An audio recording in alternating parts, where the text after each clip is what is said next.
ये आरपीएफ में बड़े ऑफिसर हैं। जैसे महिला सशक्तिकरण हुआ, नारी उत्थान हुआ, महिलाओं के विकास के लिए काम करते हैं और महिलाओं को जैसे आप लोगों को इकट्ठा किया ना, वैसे कई जगह पर महिलाओं को अवेयर करते हैं कि तुम अपने अधिकारों के लिए लड़ो और किस तरीके से तुम आगे बढ़ सकती हो और किस तरीके से तुम मतलब अपनी पहचान बना सकते हो समाज में।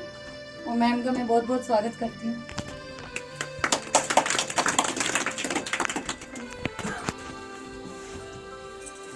नमस्कार। नमस्कार। नमस्कार। नमस्कार। खुश हैं आप लोग, सब ठीक है? हाँ सर। तो बहुत अच्छा लगा आज जयपुर में, राजस्थान में आप लोगों के बीच में आकर के। और बड़ी खुशी की बात है कि हमारे देश की महिलाएं, हमारी देश की बेटियां देश के उत्थान के लिए, उसके विकास के लिए इतना कुछ कर रही हैं। आप लोग, जहाँ तक मुझे अभी जानकारी दी गई है इस संस्था के द्वारा, खेतों में भी काम करती हैं और इसके अलावा अपने घर में भी काम करती है, बच्चों का लालन पालन भी करती है। तो माँ का भी रोल निभा रही है, बहन का भी, बेटी का भी, और साथ साथ एक श्रमिक का भी, एक महिला लेबर। तो ये वाकई बहुत बड़ी बात है और आप सब इसके लिए तारीफ की हकदार है। तो एक बार आपके लिए तालियां।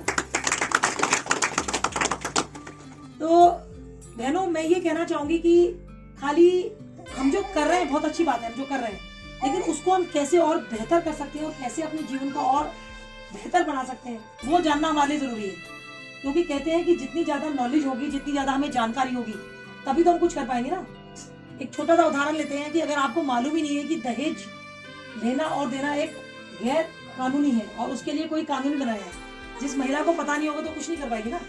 लेकिन जिसको जानकारी होगी जब तो कुछ कर पाएगी।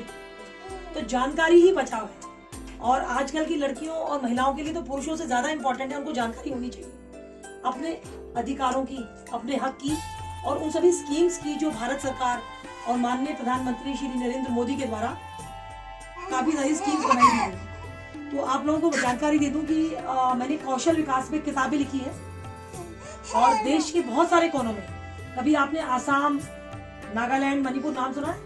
नॉर्थ ईस्ट यस सुना है? कभी गई नहीं हो? तो हमने वहाँ पे आसाम में हम रहे हैं 3 साल और नागालैंड भी आपने सुना होगा। वहाँ पे ट्राइब्स होती है, ट्राइब्स जानती है ना? ट्राइब्स मतलब कबीले। तो यहाँ तो आप जैसे घर में रह रहे हैं, वहाँ पे तो कबीले भी बहुत सारे होते हैं। तो वहाँ पे 3 साल रह के वहाँ पे कबीलों की महिलाओं के साथ भी मैंने बहुत काम किया। यहाँ पे कंपैरेटिवली सिचुएशन बेटर है। वहाँ तो आसाम में हम जाके आप देखेंगे बहुत ज्यादा गरीबी है। तो आप लोग यहाँ पे राजस्थान में, जयपुर में जो खेती बाड़ी करती हैं गाँव में, तो आप लोगों को क्या समस्याएं ज्यादा आती हैं? क्या आपको लगता है कि क्या दिक्कतें पेश आती हैं खेती करने में? क्या यहाँ पे पानी अवेलेबल है? पानी है तो बोरवेल वगैरह लगे हुए हैं, ड्रिप इरिगेशन। अच्छा, आप लोगों को सेल्फ हेल्प ग्रुप के बारे में जानकारी है?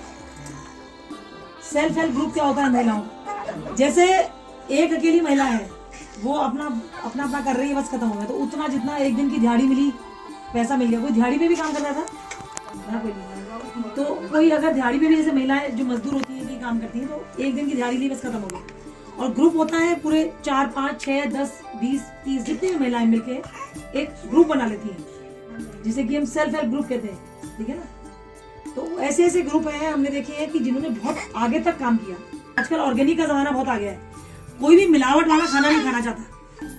तो हर कोई क्या चाहता है कि ऐसा मिले जो बिल्कुल ऑर्गेनिक हो, मीन्स कि सीधे बस गोबर की खाद वाला हो, जिसमें कोई मिलावट ना हो, कोई केमिकल का इस्तेमाल ना हो। तो ऐसे आमों की कीमत आप अंदाजा लगा सकते हैं कितनी है? आप दिल्ली चले जाइए, आप बड़े बड़े बाजार में चले जाइए, 500 से 600 रुपए किलो, और एक एक आम 1-1 लाख तक के बिक रहे हैं, जो एक्सपोर्ट होते हैं। और ये कोई ऐसा नहीं है कि बाहर से कोई आके कर रहे हैं, हमारी महिलाएं, तब अपनी महिलाएं जिन्होंने सेल्फ हेल्प ग्रुप बनाए हुए हैं, तो ऑर्गेनिक खेती करके लाखों रुपए कमा रही है घर बैठे।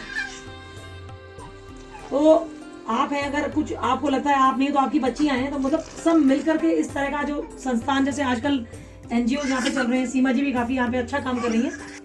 और प्रधानमंत्री मोदी ने जो कौशल विकास योजना और बहुत सारी ऐसी योजनाएं हैं जो कौशल विकास मंत्रालय ने चलाई है महिलाओं के लिए खासतौर से।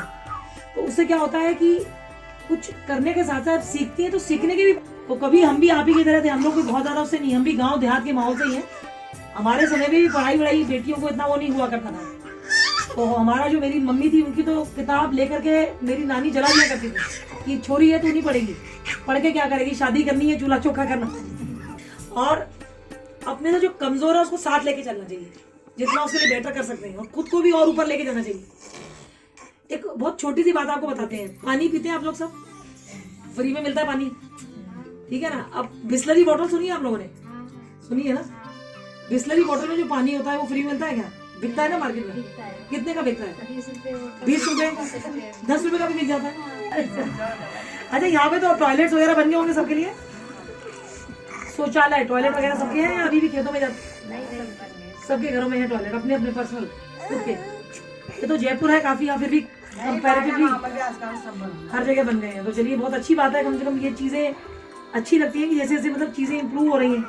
और देश के लिए भी मतलब एक जज्बा होना चाहिए। अब हम लोग हैं, आपने पुलवामा इंसिडेंट सुना है ना, पुलवामा में जो हमारे पूरी बस ही उड़ गई थी 40 जवान, तो उसी बटालियन में हमारे 5 जवान शहीद हुए थे। तो मतलब देश के लिए जान देने तक का जज्बा होना चाहिए। अगर पाकिस्तान और चाइना आकर के देश में कब्जा कर लेंगे तो बचेगा क्या? ठीक है ना, तो जज्बा भी होना चाहिए। तो आज आपका जज्बा भी देखते हैं फिर, ठीक है। तो जय हिंद करेंगे सब लोग, ठीक है। चलिए मैं बोलूंगी भारत माता की जय, तो आपने जय बोला, ठीक है। ऐसे आप मुट्ठी बीच करके, भारत माता की जय, भारत माता की जय। चलिए बहुत अच्छी, आपको तालियां, थैंक यू, धन्यवाद।